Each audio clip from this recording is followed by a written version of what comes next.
Recently, a strange geopolitical crisis erupted in the Baltic states.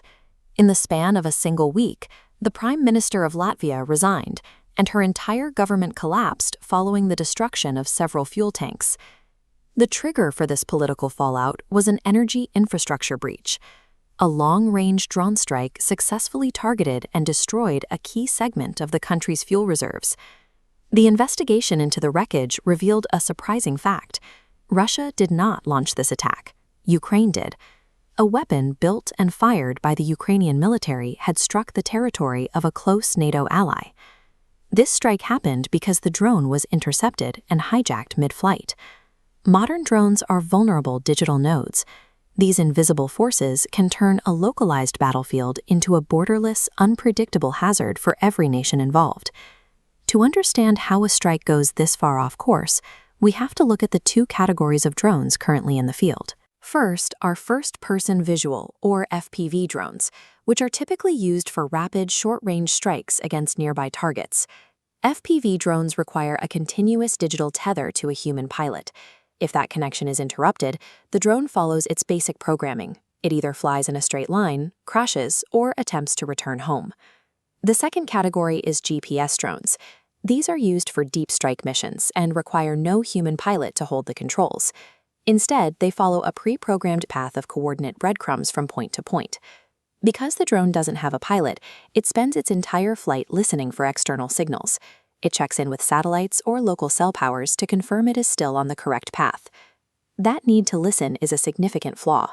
Requiring an outside signal to navigate creates an open backdoor for enemy interference. On the front lines, the battle is now fought with invisible signals. Electronic warfare units use antennas like these to jam communications and disrupt the flight paths of incoming weapons. There is a specific exploit called spoofing. Instead of just blocking the signal, an enemy antenna overpowers the satellite pings and feeds the drone's computer fake coordinates. Russian forces have begun using this to intercept Ukrainian GPS drones. By tricking the drone into thinking it is somewhere else, they can effectively give it new target instructions. This is what happened in Latvia. Russian electronic warfare bent the path of the Ukrainian drones backward, sending them across the border to crash into Latvian fuel tanks. The incident proves that spoofing allows a military to capture an enemy's long-range arsenal mid-air and redirect it toward unintended targets. Now that GPS systems have proven vulnerable to spoofing, the Ukrainian military is rapidly pivoting to a new class of weapons. This shift involves drones with expanded onboard memory and internal decision-making systems. They no longer rely on information from the outside world.